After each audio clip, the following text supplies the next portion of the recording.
Beka ongezewa wengine wawili. Mambo vipi mtazamaji wa PMTV Update? Mimi naitwa Kaina, karibu sana. Leo nikupitishe moja ya story kubwa kuhusiana na wekundu wa Msimbazi, Simba. Unaambiwa Simba inaendelea na hesabu za kusuka kikosi chake, na sasa kuna mashine nyingine mpya mbili kutoka Mali zinakuja kuangaliwa na kocha mkuu Steve Beka kabla ya kupewa mikataba ya miaka miwili kila mmoja na kuvaa jezi nyekundu na nyeupe. Simba ambao kwa sasa ni mabingwa wa kombe la CRDB wenyewe wanasema wanaboresha kikosi chao kwa ajili ya kufanya vizuri msimu ujao, kuangazia kwenye michuano ambayo wanaenda kushiriki, ikiwemo michuano hii ya kwanza ya kombe la Kagame, lakini pia kombe la ngao ya jamii na michuano ya kombe la CRDB msimu ujao, lakini pia bila kusahau ligi kuu soka Tanzania bara, na bila kusahau michuano ya ligi ya mabingwa Afrika ambayo timu hiyo itashiriki vinavyo. Lakini kuonyesha kuwa ipo kwenye mikakati bora zaidi,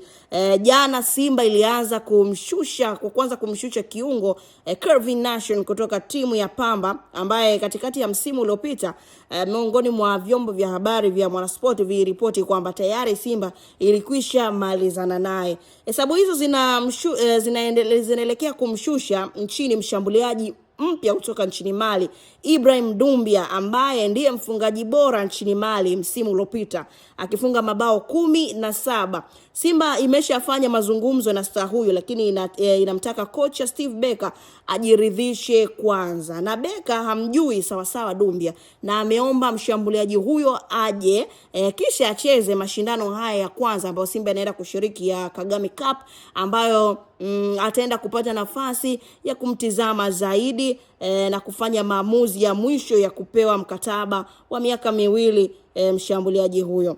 Bosi wa juu wa Simba ameliambia miongoni mwa vyombo vya habari Mwanasport kuwa Doumbia, ambaye alitangazwa kuwa mchezaji bora wa ligi ya Mali, anakuja kutoka kwenye mapendekezo ya maskauti wanaofanya kazi na klabu hiyo, ambaye pia alikuwa anawindwa na Al Hilal ya nchini Sudani. Na nikinukuu maneno ya bosi huyo mkuu kutoka kwenye uongozi wa klabu ya Simba, anasema, tumeambiwa ni mshambuliaji mzuri, lakini sisi hatufanyi maamuzi ya mwisho. Rekodi zake zinashawishi. Tunataka kocha wetu Beka naye ajiridhishe kama ni mtu anayemtaka. Kwa mipango hiyo, kwa hiyo kuna mambo tumekubaliana na klabu yake na wasimamizi wake. Amesema hivyo bosi huyo, lakini pia anasema atakuja, tutampa nafasi ya kucheza mashindano ya Kagame. Kama kocha akijiridhisha kwamba kiwango chake ni kizuri, basi tutasaini mkataba wa miaka miwili, atakuwa mchezaji wa Simba. Tunataka kufanya mambo kwa uhakika zaidi.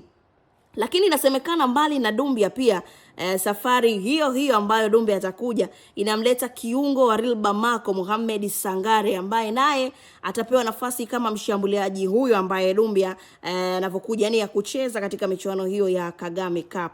Sangare ambaye ni miongoni mwa viungo wa ulinzi anahesabika kama mchezaji mwenye kipaji kikubwa, ambapo Simba inataka kumongeza kuboresha eneo lao la kiungo. Hata hivyo aliendelea kuzungumza bosi huyu, amesema kwamba hata huyo Sangare naye anakuja kwa ajili ya kuangaliwa. Hivyo tumeona ni kijana mdogo mwenye kipaji, lakini naye kocha hamjui, tunataka apewe nafasi yeye, yani Steve Beka, na sisi tunaona kama ni mchezaji mzuri atatufaa, basi tutamalizana naye.